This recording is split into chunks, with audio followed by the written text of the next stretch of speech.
Bonjour à tous et bienvenue sur notre plateau. Aujourd'hui, on va parler de la location en meublé. C'est un bon moyen d'optimiser fiscalement les activités d'investissement et de location de biens immobiliers pour les particuliers. Alors, faut-il agir seul ou bien par le biais d'offres packagées proposées par certains promoteurs immobiliers? Aujourd'hui, pour en parler avec nous, Franck Rigaudot d'Optifinance, conseiller en gestion de patrimoine, et Xavier Delabarrière, expert comptable chez ECL Direct. Bonjour messieurs. Bonjour. Alors Franck Rigaudot, quelle forme d'investissement vous préconisez à vos clients? Alors, avant tout, un investissement en loueur meublé est un investissement immobilier. Donc il y a quelques règles qu'il faut bien sûr vérifier. Le premier point, c'est l'emplacement du produit que j'achète.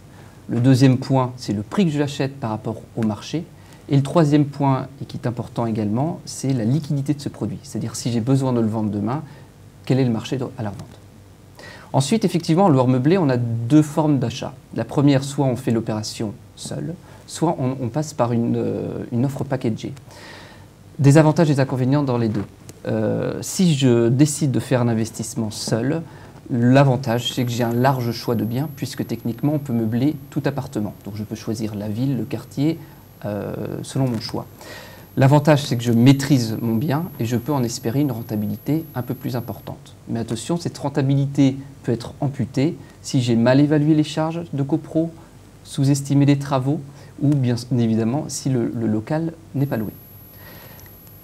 La deuxième solution ou manière d'investir en loueur meublé, c'est d'opter pour un produit packagé. Dans ces cas-là, il y a un bail qui est signé entre l'investisseur et une société de gestion, un bail qui va durer entre 9 et 11 ans, et le gestionnaire va garantir les loyers pendant la durée de ce bail.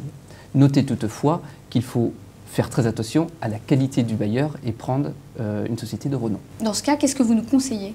Alors, les deux, tout dépend, on va dire, des clients. C'est-à-dire qu'une personne qui opte pour la première solution, c'est-à-dire décide de le faire seul, doit déjà avoir le temps de le faire, de chercher les biens, de les gérer ou de les mettre en gestion.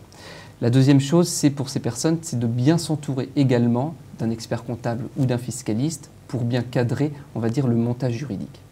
La deuxième solution va plus s'adresser à une personne qui n'a pas le temps de s'en occuper et ou à une personne qui a besoin d'avoir des revenus garantis. Une personne qui fait cette opération dans le but de s'octroyer des revenus complémentaires à la retraite sera tout à fait dans cette situation-là. Également, dans une offre packagée, on peut être amené à utiliser des cadres fiscaux spécifiques à cette offre packagée. On peut parler notamment de la récupération de TVA ou des lois comme la loi Censi-Bouvard qui permet d'avoir une réduction d'impôt complémentaire. Dans les deux cas, de toute façon, il y a un bilan qui est fait. Il faut avoir recours au service d'un expert comptable. Merci Franck. Alors Xavier Delabarrière, vous accompagnez des investisseurs LMP indépendants. Quel est leur profil? Alors en général, ce sont des gens qui ont déjà une première expérience dans la gestion locative. Ce sont des gens qui ont du temps et ce sont des gens qui maîtrisent les techniques et les textes fiscaux qui tournent autour de toute la gestion immobilière. Donc ce sont des gens qui sont déjà expérimentés dans la gestion locative. Et donc vous, concrètement, qu'est-ce que vous faites pour eux? Alors nous, on s'occupe du reste, eux s'occupent de l'opérationnel, on s'occupe de tout ce qui est comptabilité, mise à jour de comptabilité, préparation du bilan, préparation des déclarations fiscales, options fiscales, demande de remboursement de TVA, Franck en parlait tout à l'heure. Toutes ces formalités purement fiscales, c'est nous qui les prenons à notre charge. Eux font le reste. Très bien. Merci messieurs d'avoir été avec nous et puis à très vite sur ce plateau.